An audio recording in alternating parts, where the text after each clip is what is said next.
আসসালামু আলাইকুম ওয়া রাহমাতুল্লাহি ওয়া বারাকাতুহু। আলহামদুলিল্লাহি ওয়াহদা ওয়াসসালাতু ওয়াসসালামু আলা মান লা নাবিয়্যা বা'দা। প্রিয় দিনী ভাই ও বোনেরা, আজকে আমি শিরক নিয়ে আপনাদের সাথে কিছু কথা বলতে চাই। তো শিরক হলো একটি মহাপাপ। আসমানের নিচে জমিনের উপরে শিরকের মতো এত বড় জঘন্য ভয়াবহ পাপ আর একটিও নেই। তো কেন এত বড় পাপ? কারণ যে ব্যক্তি শিরক করলো, বিশেষ করে যে ব্যক্তি বড় শিরক করবে, সে ব্যক্তি ইসলামের গণ্ডি থেকে বের হয়ে যায়, সে মুশরিক কাফের হয়ে যায়। তো যার কারণে আসলে শিরক সম্পর্কে সঠিক জ্ঞান তথা এলেম অর্জন করা প্রত্যেক মুসলিম নরনারীর উপর ফরজ। এখন শিরক সম্পর্কে আসলে আমরা কতটুকু জানি? তো এই বিষয়ে আসলে আমাদেরকে চিন্তা করতে হবে যে আমাদের মধ্যে মনের অজান্তে আমরা কোনো শিরকে লিপ্ত হচ্ছি কিনা। তো যাই হোক, এই জন্য আজকে আমরা শিরকের উপর আলহামদুলিল্লাহ আমি কোরআন এবং সহিহ হাদিসের আলোকে বেশ কিছু নোট করেছি। এই নোটের উপর ভিত্তি করে আপনাদের সামনে আলোচনা করার চেষ্টা করবো ইনশাআল্লাহ। ওমা তৌফিকি ইল্লা বিল্লাহ। তা আমার আলোচনায় প্রথমে থাকবে যে তাওহিদ কি, শিরক কি, এরপরে শিরকের যে প্রকারভেদ, বিশেষ করে বড় শিরক এবং ছোট শিরক সম্পর্কে বিস্তারিত আলোচনা করার চেষ্টা করব, এবং আমাদের সমাজে প্রচলিত যে শিরকগুলো আছে, বিশেষ করে আমরা কোন ধরনের শিরক সচরাচর আমরা করে থাকি, এবং এই ধরনের শিরক করার ফলে আমরা যে মনের অজান্তে অনেকে আপনার কাফের মুশরিক হয়ে যাচ্ছে, এই বিষয়গুলো আপনাদের সামনে তুলে ধরার চেষ্টা করব। তো আশা করি আপনারা ভিডিওটি শেষ পর্যন্ত দেখবেন এবং কোনো ভুল ত্রুটি হলে ক্ষমা সুন্দর দৃষ্টিতে দেখবেন। তো যাই হোক, আলোচনার শুরুতে আমি তাওহিদ নিয়ে কথা বলতে চাই। কেন তাওহিদ নিয়ে কথা বলতে হবে? কারণ তাওহিদ ও শিরক একে অপরের সম্পূর্ণ বিপরীত। যে ব্যক্তি শিরক করে তার তাওহিদ টিকে না, তাওহিদ কেটে যায়, লা ইলাহা ইল্লাল্লাহ তার থাকে না, সে মুশরিক কাফের হয়ে যায়। যার কারণে আগে তাওহিদ কি এটা আমাদের একটু জানতে হবে। দেখেন, বলা হয়েছে আল্লাহকে তার রুবুবিয়াত, উলুহিয়াত ও আসমা ও সিফাত এ এক ও অদ্বিতীয় বলে বিশ্বাস করা এবং সেই অনুযায়ী আমল করা, এটাই হলো তাওহিদ। আর শিরক কি? শিরক হলো তাওহিদের যে কোনো একটি শাখায় অন্য কাউকে আল্লাহর সমকক্ষ মনে করাই হলো শিরক। ওই যে তিনটি শাখার কথা যে আমি উল্লেখ করেছি, ওই তিনটি যে কোনো একটি শাখায় আল্লাহর সাথে অন্য কাউকে শরিক করা, অংশীদার সাব্যস্ত করা, এটাই হলো শিরক। তো আবারও বলি, যে ব্যক্তি শিরক করে তার তাওহিদ কেটে যায়, সে মুসলিম থাকে না, বিশেষ করে বড় শিরক। আর এবার দেখেন আল্লাহ সুবহানাহু ওয়া তাআলা কোরআনের আয়াতে কি বলেছেন আমরা একটু দেখি। নিশ্চয় আল্লাহ তার সাথে শরিক করাকে ক্ষমা করেন না, তবে শিরক ছাড়া অন্যান্য গুনাহ যাকে ইচ্ছা তিনি ক্ষমা করেন। আর যে আল্লাহর সাথে শরিক করলো সে এক মহাপাপে লিপ্ত হলো। তাহলে দেখেন এখানে কি বলা হয়েছে, যে অন্য যে কোনো পাপ আল্লাহ সুবহানাহু ওয়া তাআলা যাকে ইচ্ছা ক্ষমা করেন, কিন্তু আল্লাহ নিজে হাতে কখনোই শিরক গুনাহ ক্ষমা করেন না, তওবা ছাড়া। তো এই বিষয়ে আমরা আরো একটা হাদিস থেকে যদি আমরা একটু দেখি, দেখেন রাসূল সাল্লাল্লাহু আলাইহি ওয়াসাল্লাম বলেছেন, আল্লাহ তাআলা ইরশাদ করেন, এটা হাদিসে কুদসিতে, হে আদম সন্তান, তুমি যদি আমার নিকট পৃথিবী সমপরিমাণ গুনাহ নিয়ে উপস্থিত হও এবং আমার সাথে কোনো কিছুকে শরিক না করে সাক্ষাৎ করো, তবে আমি তোমার নিকট পৃথিবী সমপরিমাণ ক্ষমা নিয়ে উপস্থিত হব। দেখেন, এখান থেকে আমরা কিছুটা অনুপ্রাণিত, আশান্বিত হতে পারি যে আমরা যত ইবাদত আমল করব, এর মধ্যে যদি শিরক না থাকে, যত বড় পাপী হই না কেন আমি, আল্লাহ সুবহানাহু ওয়া তাআলা বলেছে যে আল্লাহ সুবহানাহু ওয়া তাআলা ক্ষমা করে দিবেন। কি বলা হয়েছে দেখেন, যে পৃথিবীর সমপরিমাণ গুনাহ নিয়েও যদি তুমি হাজির হও, তার মধ্যে যদি শিরক না থাকে, আল্লাহ বলেছে আমি পৃথিবীর সমান ক্ষমা নিয়ে তোমার সামনে হাজির হব। যেমন আমরা অন্য একটা হাদিসে দেখতে পাই, এক ব্যক্তি 100টা খুন করেছিল। কত বড় জঘন্য পাপী দেখেন, আল্লাহ সুবহানাহু ওয়া তাআলা ওই ব্যক্তিকে ক্ষমা করে জান্নাত দিয়েছে, যেটা বড় একটা হাদিস। তো এখান থেকে আমরা আশান্বিত হতে পারি যে আমাদের আমলের মধ্যে যদি শিরক না থাকে, ইনশাআল্লাহ জান্নাতে যাওয়া আমাদের জন্য সহজ হবে। তো এখন আমরা আসলে দেখব যে শিরকের প্রকার ভেদ নিয়ে আলোচনা করব। শিরক মূলত দুই প্রকার, শিরকে আকবর তথা বড় শিরক, আরেকটা হলো শিরকে আসগর তথা ছোট শিরক। তো প্রথমে আমরা বড় শিরক নিয়ে কিছু কথা বলবো। দেখেন, বড় শিরক সম্পর্কে কি বলা হয়েছে? যে শিরক মানুষের ঈমানকে সম্পূর্ণ ধ্বংস করে দেয়, তাকে ইসলাম থেকে বের করে দেয় এবং তওবা না করে মারা গেলে চিরস্থায়ী জাহান্নামী করে, তাকে শিরকে আকবর বলে। অর্থাৎ যে ব্যক্তি বড় শিরক করবে এবং তওবা না করে মারা যাবে, সে চিরস্থায়ী জাহান্নামে থাকবে। আমরা কিন্তু জানি যে অনেক পাপিষ্ট মুসলিম, যারা ফাসেক মুসলিম, তারা যদি জাহান্নামে যায়ও, জাহান্নামে পুড়ে এক পর্যায়ে যে আল্লাহর অনুগ্রহে বা রসুল সাল্লাহ সাল্লামের সুপারিশে সে জাহান্নাম থেকে বের হতে পারবে। কিন্তু যে ব্যক্তি বড় শিরক করে মারা যাবে, সে যদি তওবা না করে, সে কাফের মুশরিকদের সাথে আজীবন তাকে জাহান্নামের আগুনে জ্বলতে হবে। তো এখানে আমরা যদি আরেকটা কোরআনের আয়াত দেখি, দেখেন কি বলা হয়েছে? নিশ্চয়ই যে ব্যক্তি আল্লাহর সাথে শরিক করে, আল্লাহ তার উপর জান্নাত হারাম করে দিয়েছেন এবং তার বাসস্থান হলো জাহান্নাম, আর জালিমের জন্য কোনো সাহায্যকারী নেই। তার মানে যে ব্যক্তি আল্লাহর সাথে শরিক করবে, আল্লাহ বলেছে তার জন্য কি জান্নাত হারাম করে দিয়েছেন, এবং জালিমদের জন্য কোনো সাহায্যকারী নেই। সে জালিম, সে মুশরিক কাফেরদের সাথে সে তাকে জাহান্নামে থাকতে হবে। রসুল সাল্লাল্লাহু আলাইহি সাল্লাম রসুল সাল্লাল্লাহু আলাইহি সাল্লামকে বলা হয়েছে আরেকটা হাদিস, এটা যদি হাদিস না, এটা কোরআনের আয়াত, এটা যদি আপনারা একটু মনোযোগ দিয়ে শুনেন তাহলে বুঝতে পারবেন। দেখেন কি বলা হয়েছে: আপনার প্রতি এবং আপনার পূর্ববর্তীদের প্রতি ওহী পাঠানো হয়েছে যে যদি আপনিও শিরিক করেন তবে আপনার আমল অবশ্যই বরবাদ হয়ে যাবে এবং আপনি ক্ষতিগ্রস্তদের মধ্যে অন্তর্ভুক্ত হবেন। যেখানে সরাসরি রসুল সাল্লাল্লাহু আলাইহি সাল্লামকে আল্লাহ সুবহানাহু ওয়া তাআলা বলছেন যে হে নবী, আপনিও যদি শিরক করেন আপনার আমল বরবাদ হয়ে যাবে এবং আপনি ক্ষতিগ্রস্তদের মধ্যে আপনি শামিল হবেন। তাহলে দেখেন, সেখানে আমি আপনি যদি শিরক করি তাহলে আল্লাহ কি আমাদেরকে ছেড়ে দিবেন? তো অবশ্যই আমরা ক্ষতিগ্রস্তদের মধ্যে শামিল হব এবং আমাদের পিছনের সমস্ত আমল বরবাদ হয়ে যাবে যদি আমাদের মধ্যে কোনো বড় শিরক থাকে। এই জন্য এখন আপনাদের সামনে আমি আমাদের সমাজে প্রচলিত যেসব বড় শিরক আছে, আমি তার বেশ কিছু পয়েন্ট আমি নোট করেছি, সেগুলো একটু আপনাদেরকে শোনাতে চাচ্ছি। আশা করি আপনারা একটু মনোযোগ দিয়ে শুনবেন, তাহলে এই সব শিরক থেকে ইনশাআল্লাহ আমরা বেঁচে থাকতে পারবো। দেখেন, আমাদের সমাজে প্রচলিত বড় কিছু শিরক: আল্লাহ ছাড়া অন্য কোনো ব্যক্তি, পীর, মাজার বা কবরে সিজদা করা। তো আমাদের আমাদের বাংলাদেশ বিশেষ করে মাজার বা কবর, বিশেষ করে উঁচু কবর, পাকা কবর, এগুলো বেশি দেখা যায়। তো এইসব মাজারে কি এই এই ধরনের সিজদা আছে কিনা? আমার মনে হয় যে অনেক জায়গায় আছে। তো এটা বড় শিরক। 2 নম্বর পয়েন্ট: মৃত ব্যক্তি, অলিয়া উলিয়া বা পীরের কাছে সাহায্য চাওয়া, যেমন সন্তান চাওয়া, রোগ মুক্তি বা চাকরি চাওয়া, এরকম কিছু চাওয়া, এটাও হলো একটা বড় ধরনের শিরক। 3 নম্বরে আমরা বলেছি আল্লাহ ছাড়া অন্য কারো নামে পশু জবেহ করা অথবা মান্যত করা। যেমন আমরা অহরহ দেখে থাকি যে অনেক মাজার বা দরগায় মানুষ ছাগল মান্যত করে, যে আপনার একটা উদ্দেশ্য পূরণ হয়েছে, আপনি মাজারে ছাগল মান্যত করলেন, তাহলে আপনি বড় ধরনের শিরক করলেন। আপনি মুশরিক কাফের হয়ে যাবেন যদি মাজারে আপনি ছাগল মান্যত করেন। আচ্ছা, তারপরে দেখেন 4 নম্বর পয়েন্টে আমরা কি বলেছি: কোন জ্যোতিষী, গণক বা রাশিফল দেখে ভবিষ্যৎ জানার চেষ্টা করা এবং তা বিশ্বাস করা। দেখেন, ভবিষ্যৎ জানার চেষ্টা করা, গায়েবী খবর কে জানেন? একমাত্র আল্লাহ সুবহানাহু ওয়া তাআলা। তো আপনি একজন জ্যোতিষীর কাছে যে যদি গায়েবী খবর জানার চেষ্টা করেন, তাহলে আপনি বড় ধরনের শিরক করলেন। 5 নম্বরে আমরা বলেছি কোনো মানুষ বা মূর্তির সামনে হাত জোড় করে ইবাদতের নিয়তে দাঁড়িয়ে থাকা।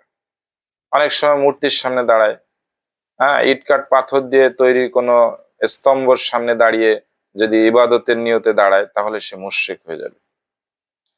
কোনো পীর বা বুজুর্গ ব্যক্তি মনের গোপন খবর জানেন বলে বিশ্বাস করা।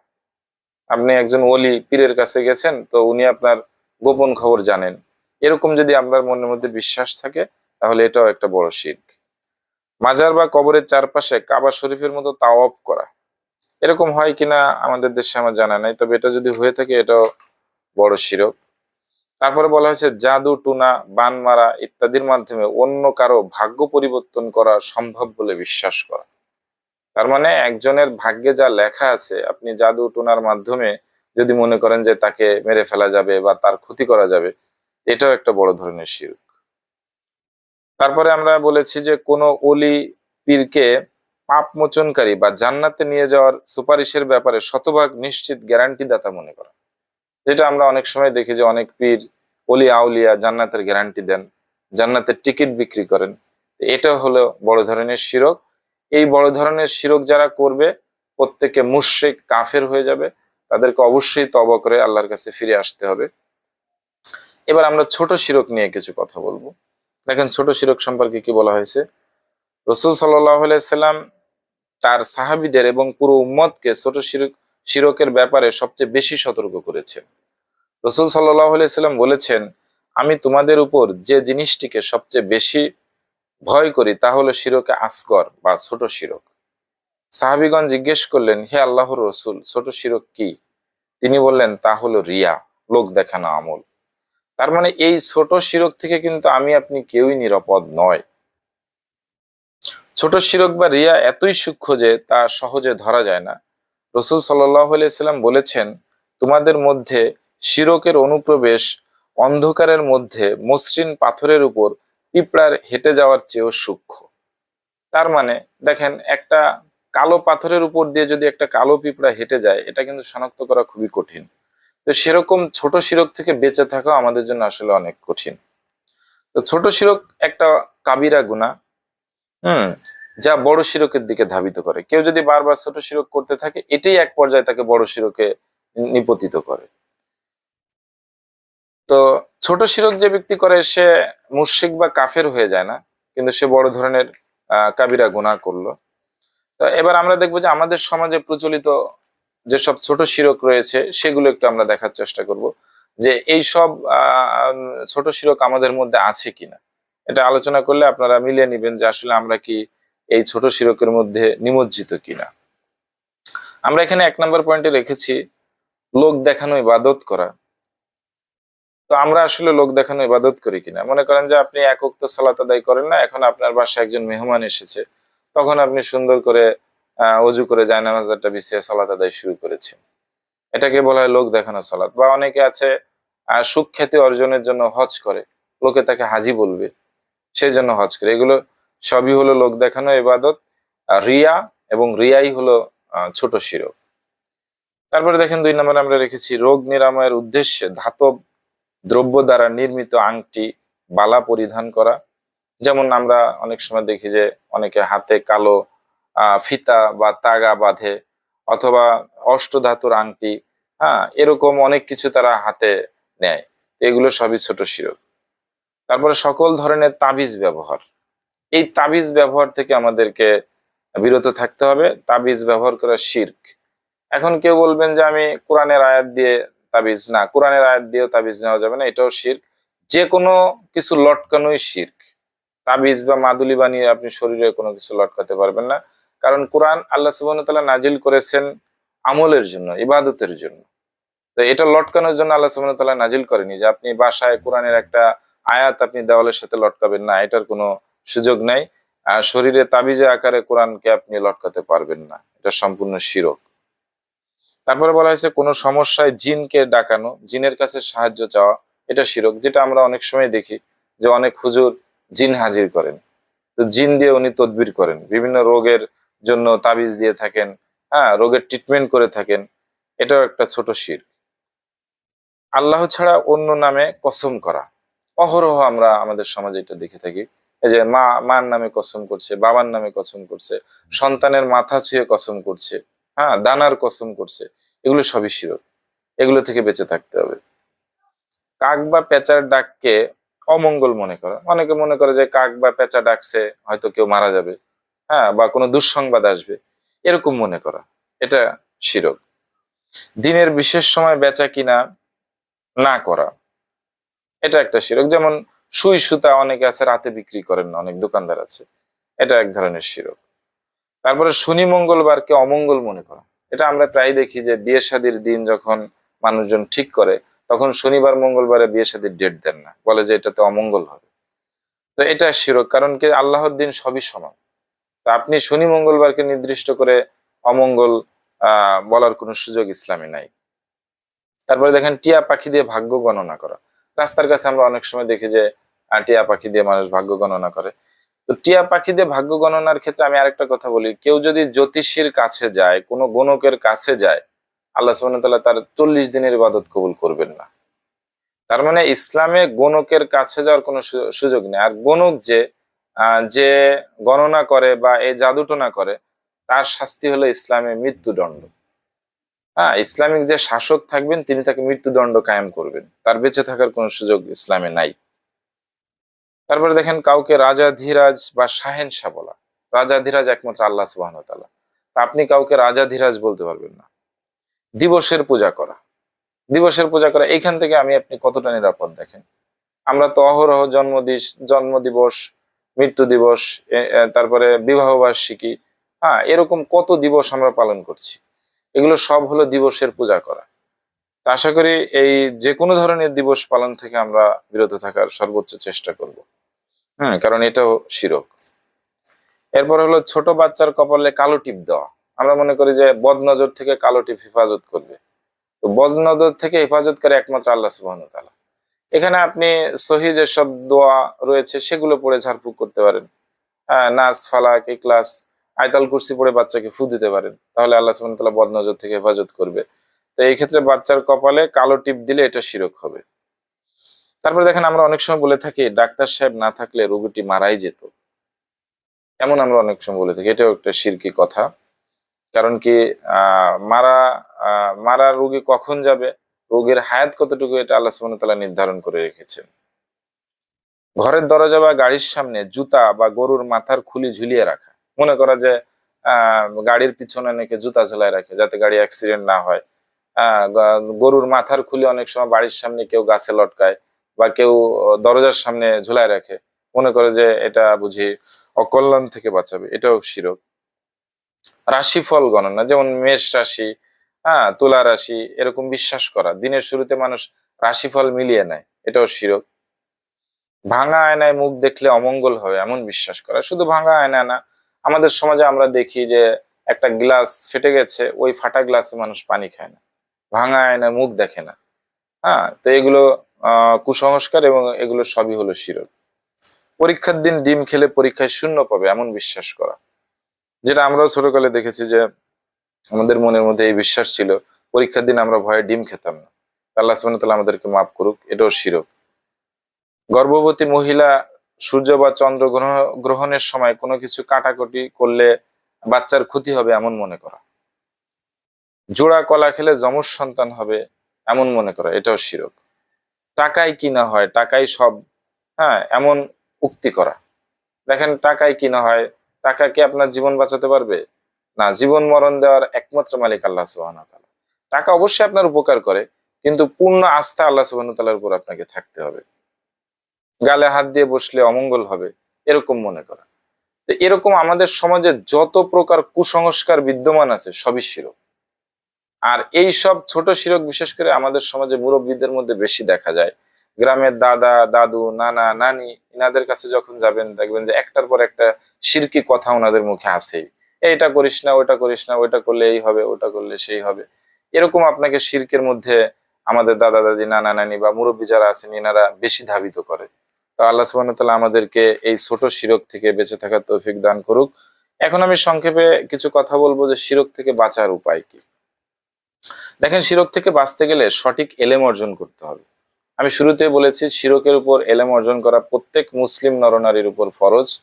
এ বিষয়ে আমাদেরকে স্টাডি করতে হবে। আপনি কর্মক্ষেত্রে যতই ব্যস্ত থাকেন, আপনাকে বিশেষ করে এই শিরক তাওহিদ নিয়ে আপনাকে মিনিমাম নলেজ আপনাকে রাখতে হবে। তারপরে নিয়ত খাঁটি করা, আমলের ক্ষেত্রে ক্লাস থাকতে হবে। পরিপূর্ণ তাওয়াক্কুল আল্লাহ সুবহানাহু ওয়া তাআলার উপর আপনাকে করতে হবে। মুখের কথার প্রতি যত্নবান হওয়া, কথায় কথায় কসম না কাটা, কথায় কথায় মুখ থেকে যেন শিরকি কোনো কথা বের না হয়, এ বিষয়ে আমাদেরকে সচেতন থাকতে হবে। আর শিরক থেকে বেঁচে থাকার জন্য আল্লাহ সুবহানাহু ওয়া তাআলার কাছে সার্বক্ষণিক দোয়া করতে হবে। যেমন একটা দোয়া আমরা জানি, আল্লাহুম্মা ইন্নী আউযু বিকা আন উশরিকা বিকা ওয়া আনা আ'লাম ওয়া আস্তাগফিরুকা লিমা লা আ'লাম। এই দোয়াটা আমরা সার্বক্ষণিক করব, যাতে আমরা শিরক থেকে বেঁচে থাকতে পারি। তো সর্বশেষ আমি একটা আশার বাণী আপনাদেরকে শোনাতে চাই। একটা হাদিস, বুখারী শরীফের একটা সহিহ হাদিস আপনাদের সামনে তুলে ধরে আজকের আলোচনা আমি শেষ করতে চাই। সেটা হলো যে দেখেন, আল্লাহ সুবহানাহু ওয়া তাআলা ৭০,০০০ বান্দাকে বিনা হিসাবে জান্নাতে দিবেন। তো আমাদের প্রত্যেক মুসলিমের উচিত এই ৭০,০০০-এর মধ্যে ঢুকে যাওয়া বা আল্লাহর কাছে দোয়া করা যেন আল্লাহ সুবহানাহু ওয়া তাআলা আমাদেরকে এই বিনা হিসাবে জান্নাতে দেন। কারণ আল্লাহ যদি আপনার কাছে হিসাব নেন, আপনি কিন্তু ধরা খেয়ে যাবেন। তো আপনার সার্বক্ষণিক দোয়া এটাই হওয়া উচিত, আল্লাহ সুবহানাহু ওয়া তাআলা আমাদেরকে বিনা হিসাবে আপনি জান্নাতে দেন। তো যারা বিনা হিসাবে জান্নাতে যাবে তাদের 4টা বৈশিষ্ট্যের কথা উল্লেখ আছে। সেই 4টা বৈশিষ্ট্য একটু আমরা সর্বশেষ দেখে নিতে চাই। দেখেন, বলা হয়েছে তারা হলো এমন লোক যারা ঝাড়ফুঁক তন্ত্র মন্ত্র করায় না, যারা অশুভ লক্ষণ মানে না, যারা লোহা পুড়িয়ে দাগ দেয় না, এবং তারা একমাত্র তাদের প্রতিপালকের উপর ভরসা করে। এই 4টা বৈশিষ্ট্য যার মধ্যে থাকবে, আল্লাহ সুবহানাহু ওয়া তাআলা তাকে বিনা হিসাবে জান্নাতে দিবেন। তো এখানে দেখেন কি বলা হয়েছে, যারা ঝাড়ফুঁক করায় না, মানে তন্ত্র মন্ত্র কুফরি কালাম দিয়ে তারা কখনো ঝাড়ফুঁক করে না। হ্যাঁ, তারপরে যারা অশুভ লক্ষণ মানে না, এই যে আমরা যে শিরক নিয়ে আলোচনা করলাম, যে কোনো ধরনের কুসংস্কার, হ্যাঁ, অশুভ লক্ষণ, এগুলো যারা মানবে না, যারা লোহা পুড়িয়ে দাগ দেয় না, তারা একমাত্র আল্লাহর উপর তাওয়াক্কুল বা ভরসা করবে, তারাই হলো বিনা হিসেবে জান্নাতে যাবে। তো কত বড় কথা দেখেন। তো শিরক থেকে বেঁচে থাকলে তার পরিণাম জান্নাত। তো প্রথম যে হাদিসটা আমরা বলেছিলাম, ওই হাদিসটা আরেকটু স্মরণ করিয়ে দিতে চাই। আল্লাহ সুবহানাহু ওয়া তাআলা বলেছেন যে, বান্দা তুমি যদি পৃথিবীর সম পরিমাণ গুনাহ নিয়েও হাজির হও, তার মধ্যে যদি শিরক না থাকে, আমি পৃথিবীর সমান ক্ষমা নিয়ে তোমার সামনে হাজির হয়ে যাব। তো শিরক তাহলে বোঝা যায় যে কত বড় ভয়াবহ পাপ।